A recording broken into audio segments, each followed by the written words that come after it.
ശബരിമലയിൽ നടന്ന സ്വർണ്ണക്കൊള്ളയുടെ തുടർച്ച പോലെയാണ് ഹൈക്കോടതി നിരീക്ഷണത്തിൽ നടന്ന ആഗോള അയ്യപ്പ സംഗമത്തിലുണ്ടായത്. ഹൈക്കോടതി പ്രത്യേകമായ കണക്ക് സൂക്ഷിക്കണം എന്ന് നിരന്തരമായി ആവശ്യപ്പെട്ടിട്ടും കോടികളുടെ കൊള്ളയാണ് ആഗോള അയ്യപ്പ സംഗമത്തിൻ്റെ പേരിൽ നടന്നത്.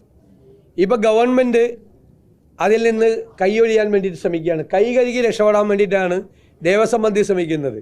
മുഖ്യമന്ത്രിയുടെ പടം വെച്ചുകൊണ്ട് കേരളം മുഴുവൻ ഫ്ലെക്സ് ബോർഡ് അടിച്ച് അതിൽ നിന്ന് PR വർക്ക് നടത്തി ആഗോള അയ്യപ്പ സംഗമം നടത്തി രാഷ്ട്രീയ മുതലെടുപ്പ് നടത്താൻ ശ്രമിച്ച ആളുകൾ ഇപ്പോൾ ആരെയും കാണാനില്ല. കട്ടവരെ കാണാനില്ല. ഇപ്പോൾ ആർക്കും പങ്കില്ല എന്താ പറയുക. പിന്നെ ഇത് ആരാ നടത്തിയത്? ഇത് ഞങ്ങളാണ് നടത്തുന്നത്. ആഗോള അയ്യപ്പ സംഗമം അയ്യപ്പ വിശ്വാസികൾക്ക് വേണ്ടി, അയ്യപ്പ ഭക്തർക്ക് വേണ്ടിയിട്ട് ഞങ്ങൾ നടത്തുന്ന ശബരിമലയെ അങ്ങോട്ട് പുനരുദ്ധരിക്കും. രാഷ്ട്രീയ മുതലെടുപ്പിന് വേണ്ടി ആഗോള അയ്യപ്പ സംഗമം നടത്തിയവർ അവിടെ നടന്ന കൊള്ളയുടെ കഥകളാണ് ഇപ്പോൾ പുറത്തു വന്നുകൊണ്ടിരിക്കുന്നത്. കൊള്ളയുടെ കഥകൾ. ഇല്ലാത്ത ആളുകളുടെ പേരിൽ ഭക്ഷണം കൊടുത്തു എന്ന് പറഞ്ഞും താമസ സൗകര്യം കൊടുത്തു എന്ന് പറഞ്ഞും മാത്രമല്ല അവിടെ വന്ന ആളുകൾക്കെല്ലാം VIP പരിഗണനയാണ് കൊടുത്തത്. അത്രയും വലിയ ഫെസിലിറ്റീസാണ്. 5 സ്റ്റാർ ഹോട്ടലുകളിലാണോ അവരെ താമസിപ്പിച്ചത്? 5 സ്റ്റാർ ഭക്ഷണമാണോ അവിടെ കൊടുത്തത്? അവിടെ നടന്ന പരിപാടി എന്താണ്? അവിടെ ഗാനമേള നടത്തി എന്ന് പറഞ്ഞ് ബില്ല് എഴുതിയെടുത്തിരിക്കുക.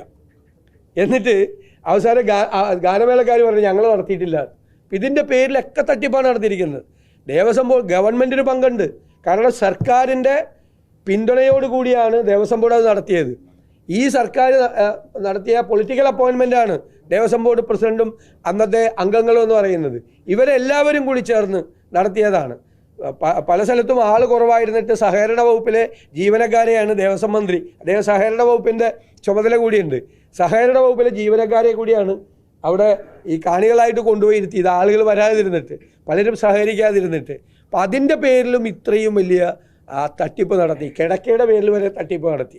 ഇത് പണ്ട് കൊല്ലത്ത് ഒരു കോർപ്പറേഷൻ പരിപാടി നടത്തിയപ്പോൾ കുതിരയെ കൊണ്ടുവന്നു എന്ന് കണക്കെഴുതി. കുതിരയെ കൊണ്ടുവന്ന വാഹനത്തിൻ്റെ നമ്പർ എഴുതി. അത് ലോക്കൽ ഫണ്ട് ഓഡിറ്റ് പരിശോധിച്ചപ്പോൾ കുതിരയെ കൊണ്ടുവന്ന വാഹനം മാരുതി കാറായിരുന്നു.